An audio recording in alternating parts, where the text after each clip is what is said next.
Hola a todos y todas, buenos días, buenas tardes o buenas noches, dependiendo del momento en que sintonicen este programa titulado Miscelánea Histórica.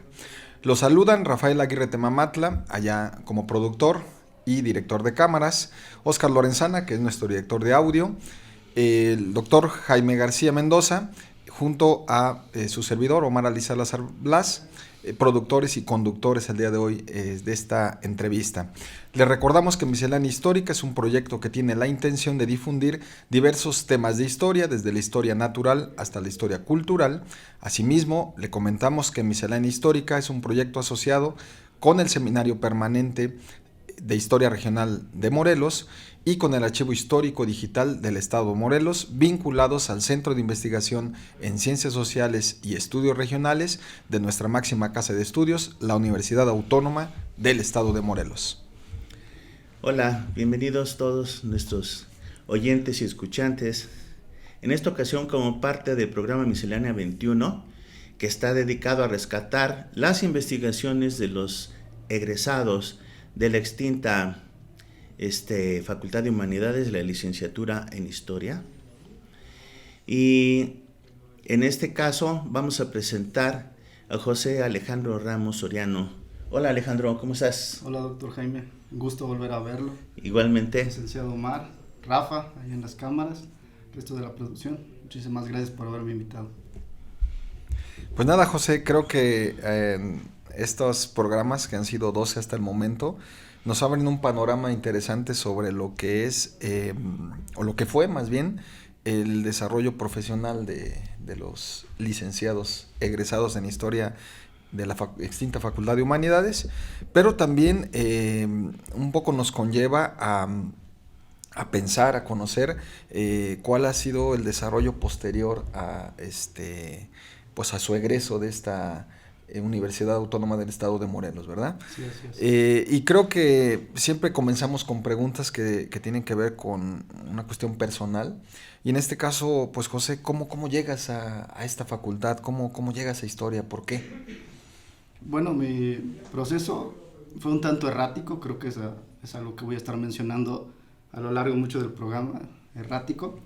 Pues cuando salí de la preparatoria, yo tenía el deseo de estudiar historia, ¿no? En ese momento, pues la única universidad que daba historia, que lo sigue haciendo con bastante calidad, pues es nuestra universidad, la UAM.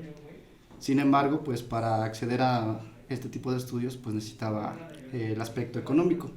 Y lo que hice fue, me fui como instructor comunitario del CONAFE 2 años, a comunidades de Guerrero y otras partes del estado de Morelos. Ahí pues estuve 2 años dando clases como instructor de primaria, cosa que después retomaría pues en mi vocación docente, porque yo realmente me he dedicado más a la docencia que a la investigación actualmente.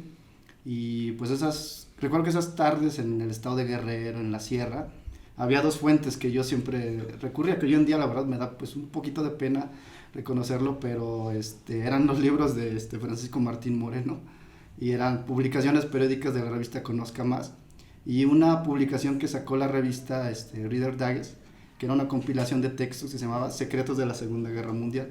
Esta es una revista como muy para gente como de clase media estadounidense, o sea, muy historia, batalla, ¿no?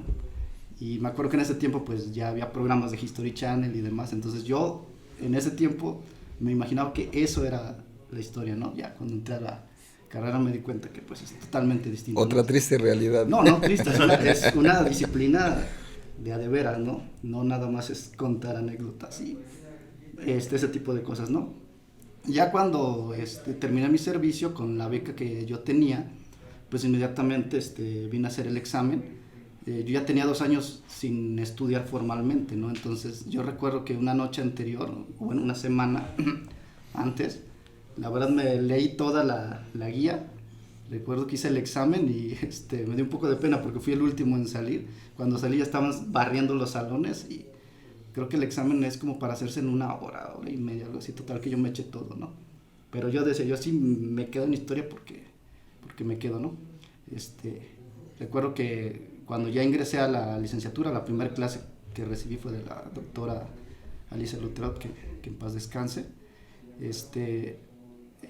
Los edificios que ahorita tiene la facultad, la verdad, están muy bonitos. No es que los que estuvieran antes estuvieran feos, solamente pues estaban como más, eran distintos, ¿no? Recuerdo que llegué, no recuerdo exactamente en qué mes era, pero había bastantes charcos, había caballos, eso nunca se me va a olvidar, que había muchos caballos por muchos lados, y ahí empecé, pues, a estudiar la carrera, cosa que me cambió totalmente la vida. Normalmente también nos hemos encontrado ello, por eso parto de esa pregunta, donde nuestra cercanía con la historia, con el saber histórico es así, anecdótico, en revistas que normalmente o libros que son de difusión masiva, donde se impone más lo narrativo, lo mítico, lo anecdótico, etcétera. Pero creo que este primer choque que tenemos ya en la licenciatura, dices bien, nos abre a algo que conocemos como la historia científica. ¿Cuáles fueron esas enseñanzas que te dejan esas primeras clases que van modelando tu pensamiento de esa historia narrativa, anecdótica? No podemos decirle superficial, pero sí decía la espuma del mar, espuma, decía sí. Brodel. ¿Cuáles son esas reflexiones que tú ahora haces? Bueno, pues la verdad es que recuerdo que en esa generación que entramos íbamos 4 amigos, y yo creo que las primeras clases, entre ellas las del doctor Jaime, yo la resumo, fueron como clases para bajarte las rayitas, ¿sí? Porque todos veníamos con la idea de que yo ya me sé la historia, es que yo leí este libro, por ahí a lo mucho alguno había leído ¿cuál es? El oficio del historiador, el libro de Mark Bloch, el pequeñito, el de breviarios, y ya creíamos que ya, ¿no? O sea, Introducción a la historia. Introducción a la historia, ¿no? Uh-huh. Entonces, pues veníamos con muchos con esa idea, ¿no? Entre ellos, pues yo todo, ¿no? Entonces ya cuando comenzamos a ver libros de historia de verdad, ¿no? Los que nos dejaba historia de las Indias y demás, pues sí, así como, cálmate, ¿no? Apenas vas llegando y apenas vas entrando al umbral de lo que es realmente la historia. Entonces, la verdad, fue muy bueno. Algunos compañeros, pues la verdad, se fueron. No voy a decir quién porque seguramente va a ver esta entrevista, pero le pasó que en una materia la doctora Lorenz le dijo, ¿sabes qué? Pues es que lo que tú crees que es historia de batalla, ¿no? Y no. Entonces, pues así, fue como, bájale varias rayitas a tu ego, ¿no? Y al final ya. Y fíjate que, reflexionando sobre esto que nos dices, sabemos que ya en el nivel profesional, pues hay varias bajas, dicen, en medio de los estudios. Algunos por razones económicas, pero también los hay de que lo que creían que iban a estudiar, pues no es como lo pintaban, ¿no? ¿Por qué José persistió? Bueno, un poquito de lo que voy a hablar de mi tesis con el doctor Jaime, yo creo que fue algo que me ayudó muchísimo a mí fue la práctica. En ese momento del Muay Thai, ¿sí? Que es un deporte muy similar al kickboxing japonés, ¿no? Entonces,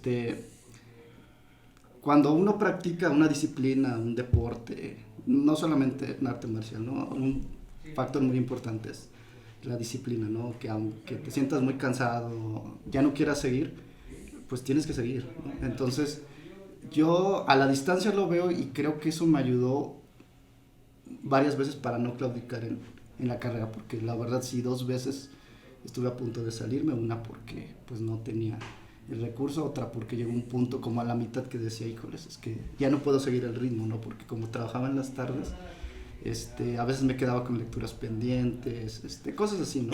Pues me acuerdo que en el primer gimnasio donde yo entrené con el maestro Ricardo López, que es un maestro que yo quiero mucho, que fue mi primer mentor, había una frase que estaba en la parte de arriba que decía, en la vida como en el Muay Thai como la vida. Así como entrenas, así tienes que llevar el mayor resto de tu vida. Si no te puedes rendir entrenando, no te puedes rendir en lo que estés emprendiendo. En este caso, pues la carrera. Entonces yo dije, pues ahora sí que yo no sé cómo, o sea, no sé si pidiendo prestado, ¿cómo? Pero yo voy a acabar.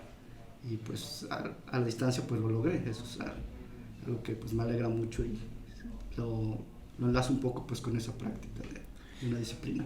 Y fíjate que, aprovechando que eres también docente, existe hoy, he visto en redes sociales, particularmente de profesores de SICSER, de la extinta facultad, que hay una queja recurrente contra el nuevo alumno que llega, ¿no? Que no lee, que no tiene estructura, y particularmente que pues no entiende de lo que va la profesión, ¿no?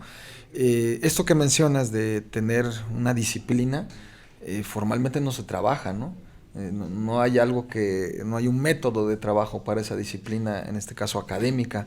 Tú como profesor, en el caso de historia, ¿qué recomendación harías? Bueno, en el caso de los jóvenes que ahorita están en la licenciatura, pues primero yo les invitaría que se acerquen al club de deportes de la UABI. Ahorita me eché un vistazo y me sorprende la verdad la cantidad de disciplinas que hay ahorita.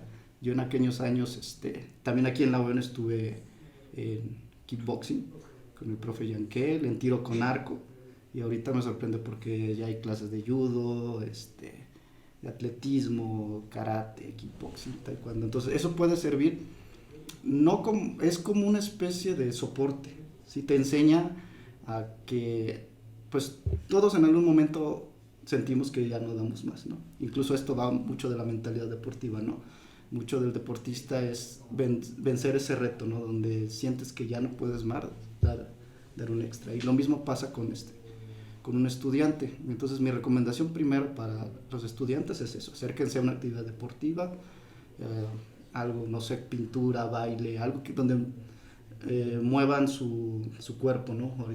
Usted acaba de mencionar la docencia, ¿no? Entonces es algo que seguramente todos los que están en la docencia conocen, ¿no? Esto de las inteligencias múltiples, ¿no? La kinestesia, y es algo que es muy valioso porque el trabajo manual, el entrenamiento, va ligado con el desarrollo de la mente, ¿sí? Algo que ya conocían los griegos hace muchísimos siglos y nosotros pues estamos... Perdón la interrupción. Eso es parte de lo que significan las humanidades, la educación humanística.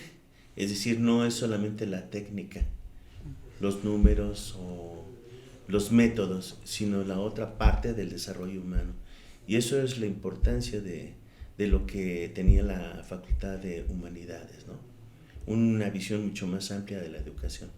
Perdón. No, gracias por... No, y creo que también, José, es tu ejemplo. A mí me recuerda cuando vimos el título, una máxima en la historia. De las 12 entrevistas que hemos tenido, pues tienen más o menos un discurrir, ¿no?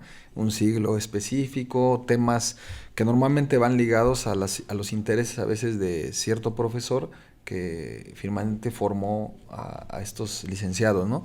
En el caso tuyo, sin que entremos todavía de lleno a la materia de tu tesis, pues todo es historia, ¿verdad?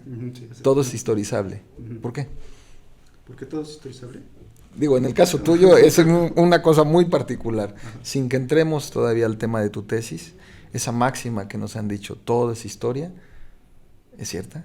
Pues sí, respecto a eso, cuando pues llegó el momento de elegir el tema de tesis, no recuerdo exactamente si fue en una clase del doctor Jaime o en una plática entre compañeros, pero nos dijeron esto, ¿no? De todas las tesis que tiene que hacer el investigador, la tesis de licenciatura es donde más capacidad creativa te dan, ¿no? O sea, tú puedes plantear el tema, ¿no? Y tienes como carta abierta, ¿sí? Porque a final de cuentas, y eso ya lo entendí un poquito después ya dando clases, pues la tesis de licenciatura es como el gran trabajo final que tienes que entregar. Entonces, pues para mí la verdad la asociación fue muy sencilla, ¿no? En ese tiempo, pues yo entrenaba mucho, andaba como que tenía mucho la mente en este tipo de cosas y dije, pues ya está.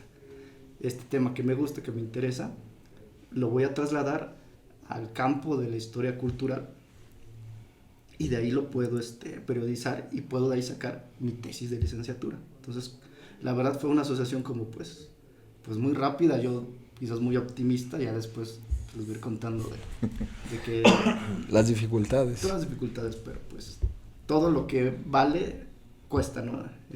En hacerse, en producirse. Muy bien. Adelante, profe. Pues ya hablando de estas cuestiones de las transferencias culturales, en particular el caso del Muay Thai en el centro de México, en la última década del siglo anterior. Las últimas 2 décadas. ¿Por qué ese tema te pareció interesante para tesis? Ya sé que lo dijiste que por tu práctica, pero más allá en el sentido histórico. Bueno, creo que la pregunta inicial que yo quería responder fue ¿cómo es que una práctica de un país tan lejano como Tailandia, que está en el sudeste asiático, ¿no? Y aparte una práctica, pues en ese momento yo creo muy antigua, ¿no? ¿Qué tiene que estar haciendo en el centro de México en el siglo XXI, ¿no? ¿Cómo es que este deporte o esta práctica llega aquí a México y qué matices toma, ¿sí? Porque el Muay Thai que se hace aquí en México, pues es distinto al que se hace en Estados Unidos, en Holanda, en Japón, incluso muy distinto al que se hace actualmente en Tailandia. Entonces, yo quería rastrear como estos orígenes. Esa era mi motivación histórica. ¿Y qué es el Muay Thai? Bueno, perdón por pasarme eso, pero el Muay Thai es un deporte marcial cuyo origen se remonta a el reino de Siam, actualmente Tailandia. Se pelea en un cuadrilátero por asaltos como el box. La diferencia es que se permiten utilizar los puños, las patadas, las rodillas y los codos. Se le conoce comúnmente como el arte de las 8 extremidades, ¿sí? 2, 2, 2 y 2. Es muy similar al kickboxing japonés, es similar, no es lo mismo. También al full contact americano, tiene algunas similitudes. Y pues hoy en día todavía sigue siendo pues muy famoso, principalmente en Japón, donde tiene un público más grande. ¿Y cómo y cuándo llega el Muay Thai aquí en México? Esa es una pregunta que, pues cuando yo creí que terminé la tesis, creí que ya tenía una respuesta.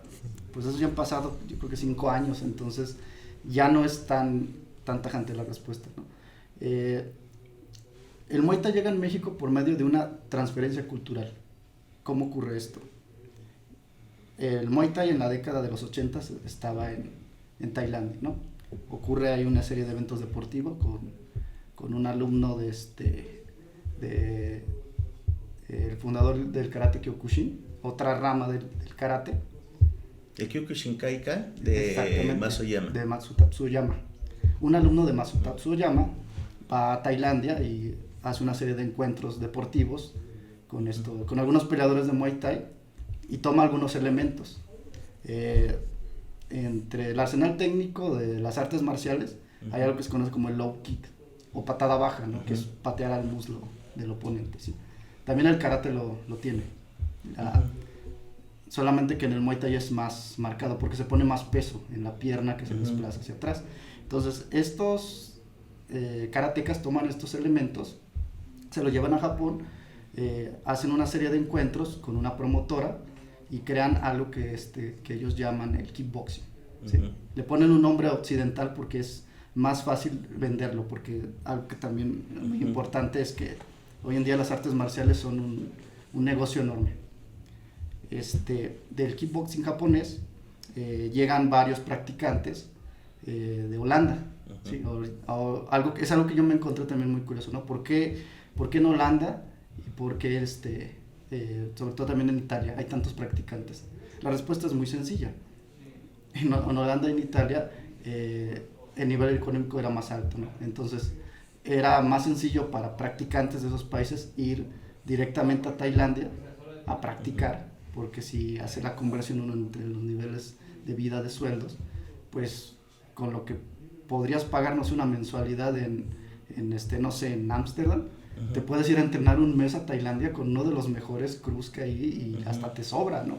Hasta te alcanza para ir a pasear y todo. Entonces estos holandeses se llevan estas enseñanzas a Holanda y fundan una serie de gimnasios que se dedican a enseñar lo que se conoce como kickboxing holandés, que es también una variante del kickboxing japonés, tailandés, porque ellos empiezan a introducir lo que es estudios del deporte, ¿sí?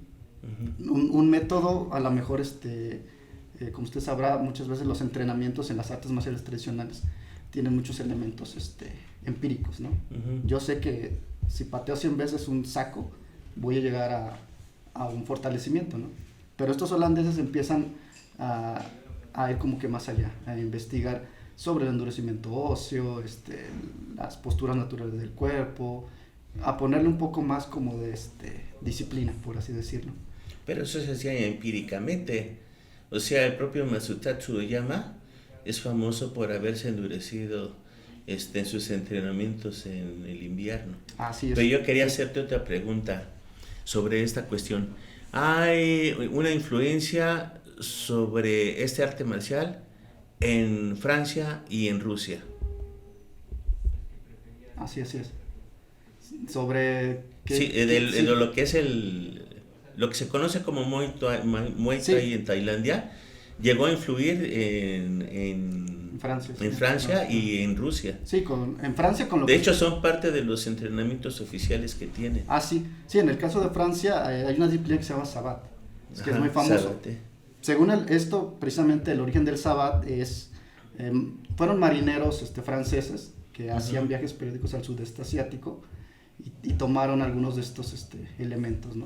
Entonces, pues por ahí viene, ¿no? También del sudeste asiático. En el caso de Rusia, Rusia es un país muy curioso porque también tiene sus propias disciplinas de combate autóctonos. Sí. Tomados de Mongolia, de Siberia, y es algo bien interesante que también yo me di cuenta un poquito ya al final de la tesis, ¿no? Es que a final de cuentas nosotros llamamos artes marciales a un conjunto de disciplinas que tienen un origen específico, que es el sudeste asiático, ¿no?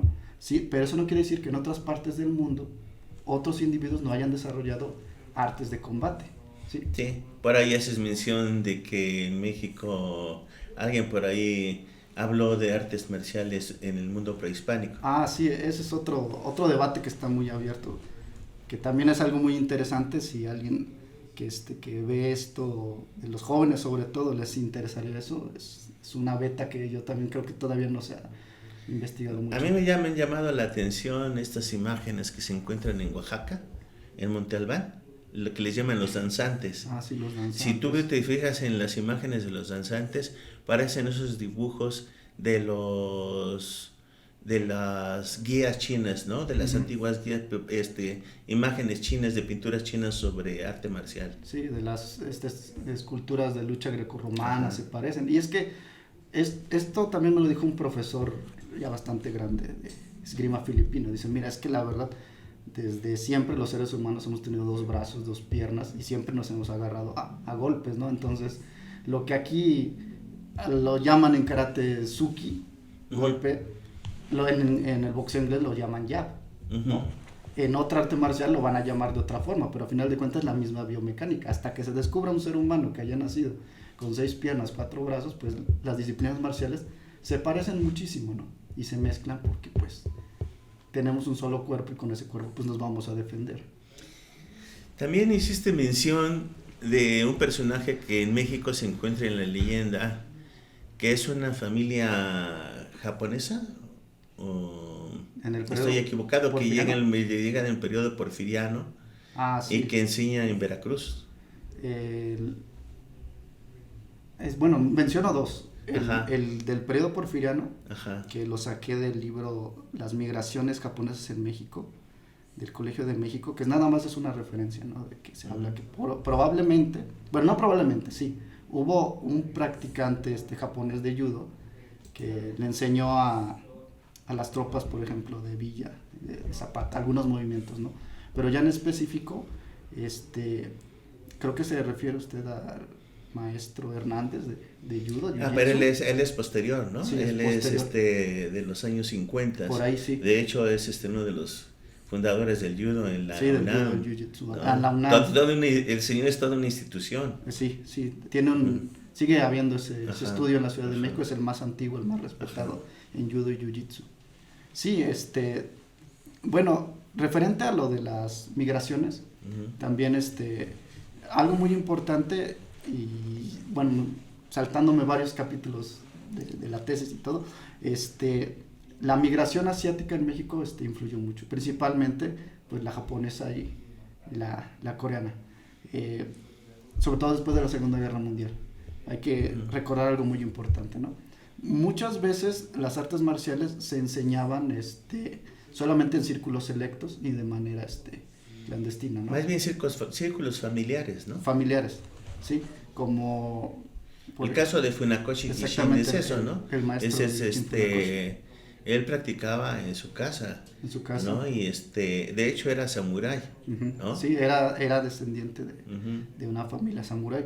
Entrenaba en las noches y a escondidas con sus profesores, porque hay que recordar que en ese momento de la historia Japón está ocupado después de la Segunda Guerra Mundial. Entonces todas estas artes marciales, el uso de la espada, el kenjutsu, el jiu-jitsu, someter, el uso de otras armas es algo ilegal, ¿no? Entonces tiene que practicar de manera clandestina o se tiene que disfrazar como prácticas deportivas. A ver, a mí ahí ese es un punto que me llama la atención, porque Funakoshi Gishin dice que no es arte marcial, ¿no? Sí. Porque sí. las artes marciales japonesas eran la lucha cuerpo a cuerpo, la espada, la lanza, la caballería y la ceremonia de té, ¿no? Esos eran los 5 artes marciales que existían en Japón.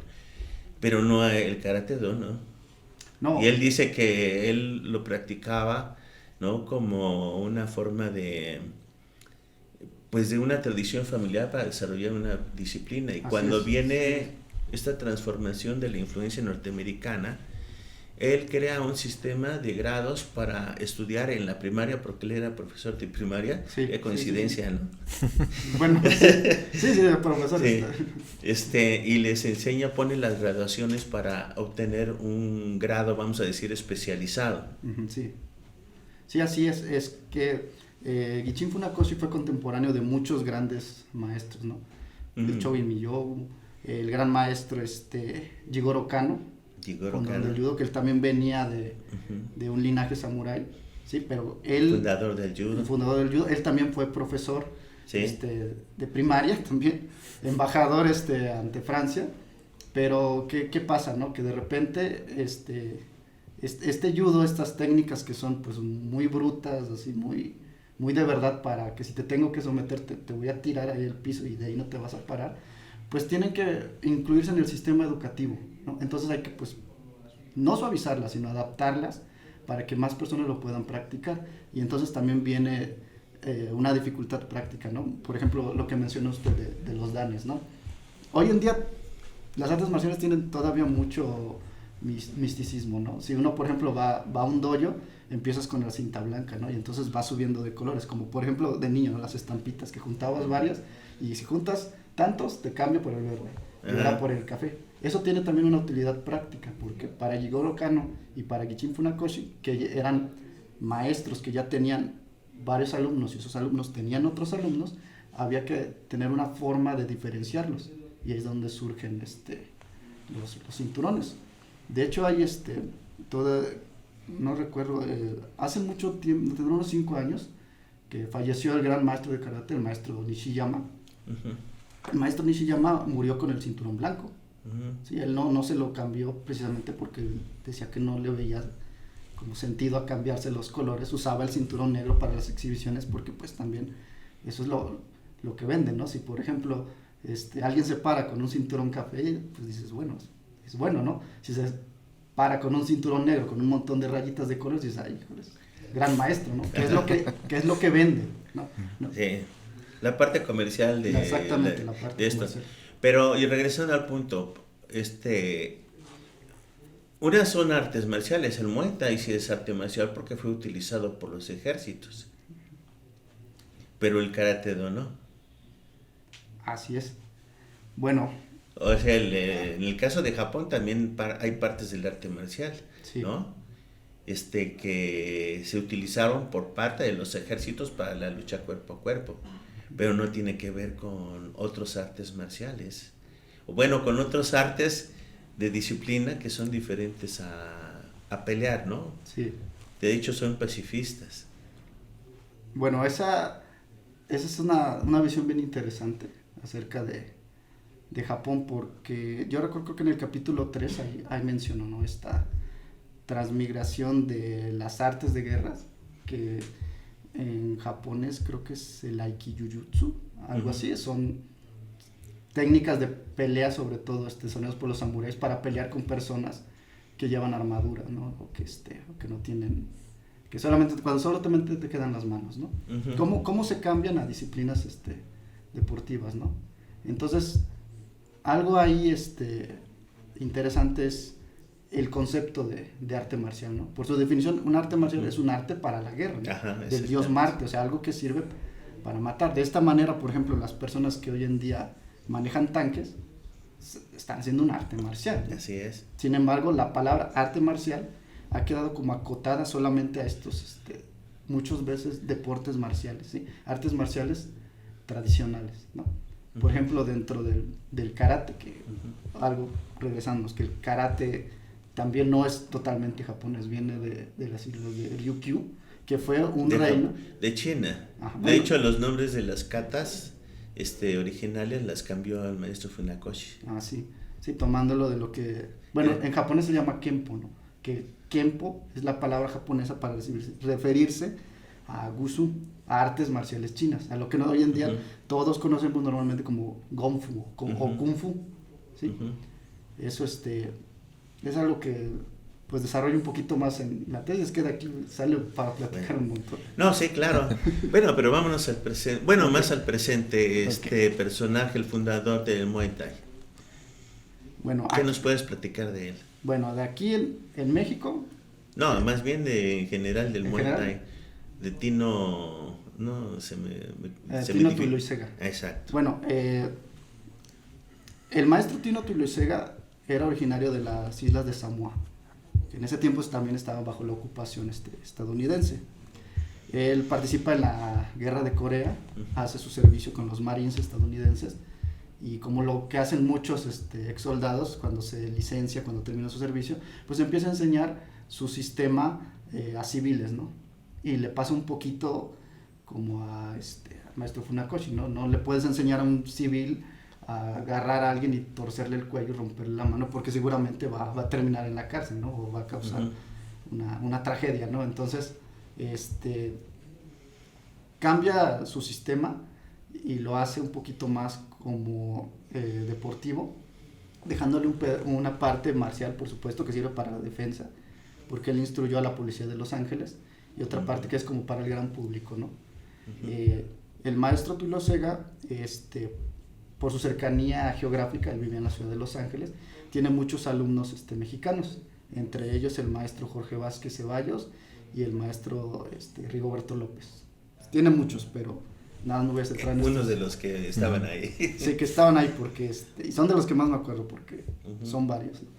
Entonces, ellos, ¿qué es lo que hacen? Aprenden con él y se regresan a México, y cada uno forma pues como su asociación, su sistema, ¿no? El maestro Rigo López tiene un sistema que se llama Kundo Lama, que enseña en la ciudad de Tijuana, que es una mezcla de Lima Lama con judo, con capoeira, y el maestro Jorge Vázquez se vuelve la cabeza del Lima Lama aquí en México, ¿sí?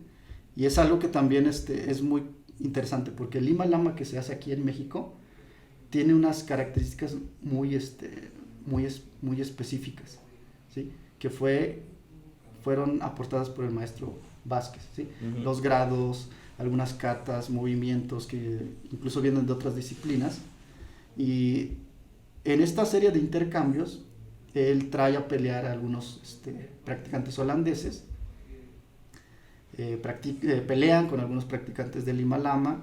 El resultado pues está ahí, como depende a quién le preguntas, porque hay quien te dice que pues los holandeses les ganaron todas, hay quien dice que no, que les ganaron una, que les dieron pelea, ¿no? Es algo un poco como anecdótico, y también esa es una de las dificultades, ¿no? A la hora de hacer la tesis, porque muchas veces la información llega así, pues por anécdotas, ¿no? Por historia oral, y uno tiene que andar contrastando, ¿no? O sea, él me cuenta que a este cuate se lo bailaron, pero si uno revisa aquí el récord de esa noche, dice que pues que no, que estuvieron más o menos.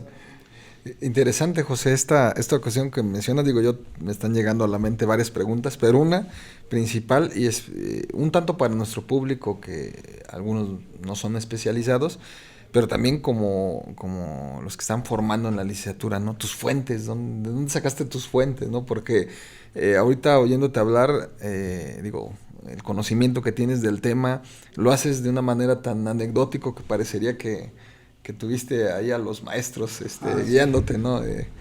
No sé, digo, ¿cuáles fueron tus fuentes? ¿Cómo hiciste para recopilar todas estas fuentes? Bueno, pues la verdad, para ser sincero, fue un proceso otra vez muy caótico, muy errático.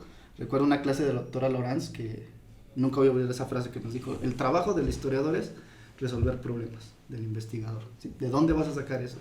¿Dónde lo puedo obtener? ¿Qué fuentes? Y demás. Y eso es lo que me pasó a mí, ¿no? O sea, yo venía con todas estas ganas, estas emociones, pero ya sentado realmente en la mesa de trabajo, me quedé de, bueno, ¿y pues por dónde empiezo, no? ¿Qué metodología agarro? Yo quiero hacer algo como de historia cultural, pero ¿qué teoría me va a dar sustento? Entonces puedo empezarle como por la historia oral. Entonces, pues por ahí empecé, ¿no? Por hacer entrevistas y entrevistar a todas estas personas. Algunas no pude porque, por ejemplo, pues para entrevistar a algunos me tendría que haber trasladado, no sé, a Tijuana, pues en ese tiempo pues no había el recurso, ¿no? Entonces, pues ahora sí que pues las divide en varias, ¿no? En formales, que son investigaciones que se encuentran afortunadamente ya en bibliotecas públicas, en internet, sobre todo en inglés. Las entrevistas que yo hice y después transcribí para tomarlas como fuentes de historia oral. Y pues también entre lo que incluyen, por ejemplo, periódicos, revistas, también, por qué decirlo, no películas, porque algo que también coincidió entre todas las personas que entrevisté es que este primer acercamiento a las artes marciales, este primer vínculo, pues es por el cine, ¿no? Depende de la edad, es el vínculo, ¿no? Por ejemplo, los que estaban más grandes, pues me decían, yo de niños que veía las películas de Bruce Lee, ¿no? Y creía que esos eran los artes marciales. En mi caso fue cuando me tocó ver las películas de Karate Kid, ¿no? Karate Kid. Eso. Jean-Claude Van Damme. De Van Damme, entonces Kickboxer y demás. Hoy en día, por ejemplo, me gusta mucho que hayan regresado, por ejemplo, esta película, serie vieja, la de Cobra Kai. Pues yo tengo un sobrino de 15 años, ¿no? Y entonces ahorita quiere aprender karate y piensa que va a ser lo que está en Cobra Kai. Y digo, mira, pues es que se va repitiendo, ¿no? O sea, es este vínculo. Sobre las fuentes, pues sí, fueron algo erráticas, pero afortunadamente pues, también pude encontrar algunos conceptos que me sirvieron para guiarme, entre ellos el de transferencias culturales y el de proceso civilizatorio, así que son de dos obras muy, muy específicas que ahorita menciono. Muy bien. Un poquito ya sobre esta cuestión que tiene que ver con las migraciones, pero también con las divisiones. ¿Qué pasó con esas fundaciones originales del Lima Lama? ¿Qué pasó en México? Bueno, muchos desaparecieron. Uh-huh. Es que también hay que entender algo, ¿no? No porque un practicante practique una disciplina, muchas veces es como un ser iluminado, uh-huh, despegado del ego, y no. Es una persona. Es una persona normal, sí, solamente que tiene una habilidad, que es, uh-huh, practicar esto, ¿no?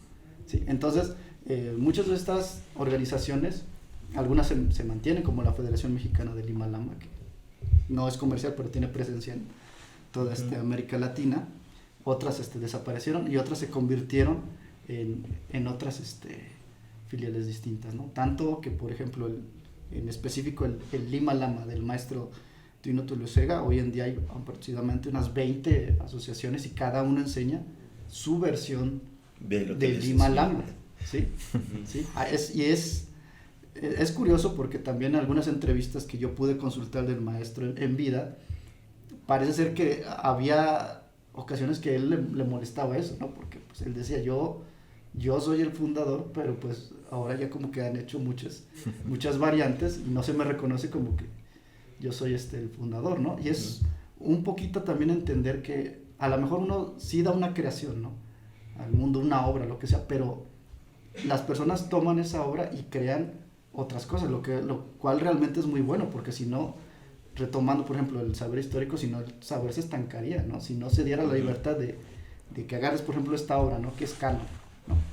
En historia, no sé, por ejemplo, yo que agarré el proceso cultural de Norbert Elias, ¿no? Un pedazo breve porque es un libro muy grande, y lo volteara al Muay Thai, al Lima Lama, pues a lo mejor la obra de Elías pues ya no es estéril, ¿no? Porque ya influenció a las futuras generaciones que pues tienen el derecho y el deber de también interpretar estas obras y por sus propios caminos históricos.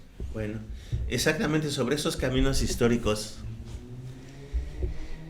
¿cómo ves tú estos movimientos migratorios en esas transformaciones? Porque no solamente son los movimientos migratorios de los japoneses, de los chinos o de los norteamericanos o mexicanos que fueron allá y regresaron, sino en el propio interior. Muchas de estas asociaciones, los profesores de un lugar se fueron a varios lugares, ¿no? ¿Cómo ves este proceso migratorio y la transformación cultural, en particular de lo que estamos hablando? Así es. Bueno, este proceso cultural y las transformaciones que trajeron, pues en general fueron, yo puedo decirlo, fueron muy diversos, ¿sí? Muy también complejos, porque usted lo acaban de mencionar, no solamente son las personas, ¿no? También son las ideas, los imaginarios, ¿sí? Nosotros, nuestra práctica, porque sé que también usted es practicante o fue practicante de karate. Yo sigo siendo. Bueno, sigue siendo practicante de aunque ya karate. no me puedo mover igual. Bueno, pero sigue siendo practicante. Ya ruedo nada más. Confía más en la técnica sí. que la velocidad. Sí, todos estos imaginarios también nos llegaron, como lo acabo de mencionar, por el cine, ¿no? Por lo que nosotros creemos que es el arte marcial, por lo que nosotros creemos que es el oriente, el japonés, el karate, ¿no? Y hoy en día, bueno, estos practicantes que usted menciona, y hoy en día también sigue siendo el mismo vehículo, ¿sí? La cultura popular. Mucho de esto tiene que ver con lo que se conoce como cultura popular, lo que la gente cree que es las artes marciales, y cómo pues ahora sí que se les vende o se les presenta, que ya cuando uno entra en materia te das cuenta que no es tan así como de aprender a golpearse o subirse al ring. Es solo una parte, nada más. Yo recuerdo, citando al maestro Gichin Funakoshi, en su libro Mi Camino, que lo leí casi al final, hay una parte que yo lo releí tiempo después y se me quedó mucho. Dice, la finalidad del karate es uno, y solamente uno, que tú vivas muchos años para proteger a tu familia. Ese es el chiste del karate, que te mantengas sano, te mantengas bien, seas longevo para que puedas proteger a tu familia. El karate no tiene otro más sentido que ya. No es para ganar torneos, no es para esto, no es para aquello, es solamente esto. Y es un mensaje, si uno lo piensa, pues bastante lógico y sobrio, ¿no? Y en ese sentido, lo humanista que señalaba el doctor, que hoy, desde los años 80, 70, hay una moda muy particular, ejercitar el cuerpo, ¿no? Sí. Hoy tenemos abundantes espacios y hay gente que le dedica tiempo a sus entrenamientos, pero parecería que solo es al individuo, ¿no? Cuando dices, voy a proteger a mi familia, hablas de otra situación, ¿no? Parecería ser que tenemos en este tipo de artes marciales como tres cosas que hay que entender. Una, lo mítico y el entretenimiento, ¿no? Sí, que ahorita que hablábamos del tema, a mí me venían las películas de Bruce Lee, y porque fue con lo que yo crecí, ¿no? Karate Kid, etcétera. Por otra parte, lo que es en realidad el arte marcial, disciplina, objetivos particulares de cómo formarte como individuo en una comunidad, no sé, y otra como historiador. Sí, tu parte de qué es, o sea, cuál es lo rico históricamente hablando de tu tema, ¿no? Veo esas tres partes, no sé si... Sí, entiendo. Pues bueno, en la parte histórica, yo creo que lo rico es que, bueno, en este campo específico exploras uno de los elementos humanos pues más hermosos, ¿no? Que es las artes marciales, ¿no? Con todo lo que conlleva, ¿no? Con todas sus luces y sombras, ¿sí? Eso creo yo que es una beta muy, todavía aquí en México como que no tan explorado, es un tema muy, muy amplio, por eso es mi esperanza, o sea, también un poco como que mi anhelo a hacer la tesis es, ojalá esto sirva para que alguien en el futuro pues también se anime a hacer algo parecido, ¿no? Algo continuar, si no soy yo, pues otra persona. Y en ese sentido, pues el conocimiento histórico pues toma un gran valor, ¿no? Porque da continuidad a un proceso y también lo racionaliza, ¿no? Porque, por ejemplo, todas estas prácticas, ¿sí? Cuando uno las piensa, cuando las analiza, te das cuenta que están unidos a otros elementos como globalización, cultura de masas, cultura de la imagen. Ahora que usted mencionó esto de los gimnasios, también el arte marcial hoy en día tiene más en parecido del mundo del fitness que al arte marcial, ¿no?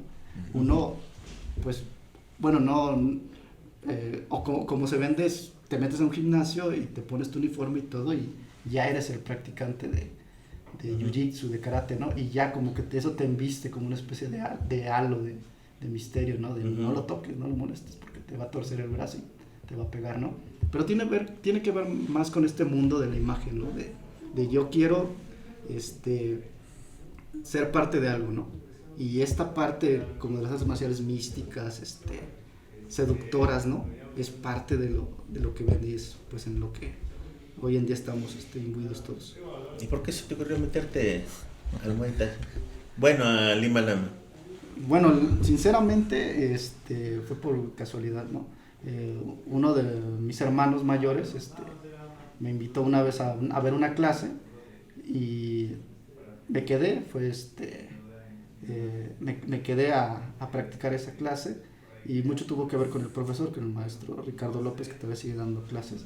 Y yo, no sé, hubo como que algo que me dijo, esto me gusta, ¿no? Y de ahí no lo he soltado. La verdad es que ya no practico como antes, la verdad, pues también las lesiones te pasan factura. En tiempo ya también no tengo el interés de subirme a un ring, ya lo hice en un par de ocasiones. Algunas veces perdí, algunas veces gané. Más bien, no sé, fue como que algo que inició cuando estaba en la carrera y todavía sigue conmigo hasta el día de hoy. Hasta el día de hoy pues sigo practicando, no con la misma intensidad, ya no Muay Thai sino otras cosas, pero sí se quedó conmigo. La verdad pues fue un poco la casualidad, pero pues ya no fue casualidad que me quedaba. Yo creo que fue por alguna razón, alguna motivación, y tanto fue que de ahí pues me animé a sacar mi tema de tesis, que al final pues me llevó a terminar mi carrera, felizmente. Pues la verdad, por mi parte te felicito porque es difícil combinar las dos cosas, ¿no? Es decir, una práctica de vida junto con una serie de estudios que tienen que ver con algo completamente diferente. Sí. Pero aparte de eso, algo de lo que estuviste mencionando, la disciplina, el esfuerzo y la constancia, ¿no? Que son cosas que se enseñan ahí. Y qué bueno que terminaste, y pues para nosotros nos ha agradado mucho esta plática, muy amena. A ver si para más adelante, cuando hagas tu segundo libro sobre artes marciales, la continuación o la ampliación de la tesis, sí, te invitamos y con mucho gusto platicamos otra vez. Pues muchas gracias, Alejandro. Y aprovechando, finalmente lo que es la moda de nueva de Karate Kid versión Cobra Kai, sí. Pues es eso, ¿no? Que el público entienda que no solo detrás del entretenimiento, detrás de esta mítica que tenemos en torno a una serie de series, personajes, también hay algo que nos forma como sociedad, como historia, ¿no? Tú mismo históricamente nos dices, explorar las raíces de estas prácticas culturales, pues nos lleva a entender también la complejidad de nuestra sociedad, ¿no? Sí, y la necesidad de tener pues ese conocimiento aunque no seamos especialistas. Sí, así es. Sí, yo pues el mensaje que me gustaría dejar para los jóvenes que ahorita están en la facultad y que se van a animar a hacer tesis es pues que planteen su tema y pues que se avienten, ¿no? Afortunadamente yo creo que el cuerpo docente que tenemos aquí en la facultad está abierto a muchos temas. Yo estoy muy contento de que el doctor Jaime, el doctor Barreto, la doctora Beatriz, que fue quien me dirigió la tesis, pues se abrieran a esta idea medio jalada de los pelos, ¿no? Que yo quería plantearles. Yo creo que ahí hay un problema muchas veces con el ego de muchos doctores o de profesores que quieren hacer la tesis que ellos quisieran sus alumnos, ¿no? Sí, y no necesariamente lo que dijiste. Es decir, las personas que entran a una universidad es para convertirse en personas que hagan sus propias ideas, que las desarrollen. Yo creo que eso es lo valioso. Y como ves, aquí a lo mejor no ha tenido mucha difusión tu texto, pero es muy rico en el sentido de esto que acabas de hablar. Desde el punto de vista histórico, cómo es que la cultura se va expandiendo a través de las migraciones y en particular con ese tipo de conocimiento, ¿no? Y por el otro lado, una enseñanza que está atrás de lo que tú practicaste conjugada con el saber histórico, ¿no? Entonces creo que realmente debería de permitirse que los alumnos hagan los temas que a ellos les gustaría hacer. El tutor nada más debe ser una guía de que como que vas bien, como que vas mal, ¿no? Pero no necesariamente meterse muchas veces más allá de lo que desarrolla el alumno, ¿no? Sobre todo los intereses del alumno. Claro. Sí, ya una frase que cuando yo estaba haciendo la tesis, porque yo también me manejo mucho por frases que encontré y me gustó mucho, fue que con mi asesora de tesis, la doctora Beatriz, encontré una frase que me llamó la atención, que está en el libro de los 5 anillos de Miyamoto Musashi, que dice: el profesor es como una aguja, ¿no? Y el alumno es el hilo. Entre los dos tienen que conjugarse y ir tejiendo, ¿sí? Y es la verdad, porque yo agradezco mucho que me hayan dado la oportunidad como de expandir mis ideas, o sea, de hablar de todo lo que quería hablar, pero siempre pues con la guía, ¿no? Poniéndome como señalamientos de, oye, ya, bájale tantito a esto, no es por aquí, es por allá, ya córtale, porque otra cosa es que también yo me tardé mucho en hacer mi tesis, la verdad me tardé casi 4 años, no porque fuera un tema complejo, sino porque tenía mis altas y bajas, y yo agradezco que en algún momento, por ejemplo, el doctor Jaime me dijo, oye, ya, córtale, ¿no? O sea, no vas a hacer la historia de todas las artes marciales, córtale y ya, titúlate, ¿no? Sí, había que sintetizar ciertos aspectos. Sí, así es. Hay tiempo para otros libros. Sí, creo que sí, Claro. Definitivamente. Pues esperamos que la entrevista con José Alejandro Ramos Soriano haya sido de su interés. Alejandro, muchas gracias de verdad por compartir con nosotros esta memoria de tu tesis, y creo que es un aliciente para muchas generaciones. Créeme que tu mensaje ha sido contundente como cualquier arte marcial. Muchas gracias. Y pues nos vemos la próxima. Se despiden allá en el fondo, atrás de cámaras, Rafael Aguirre Mamatla. Detrás del audio, Óscar Lorenzana, Omar Ali Salazar, su servidor. Jaime García. Nos vemos la próxima. Hasta luego.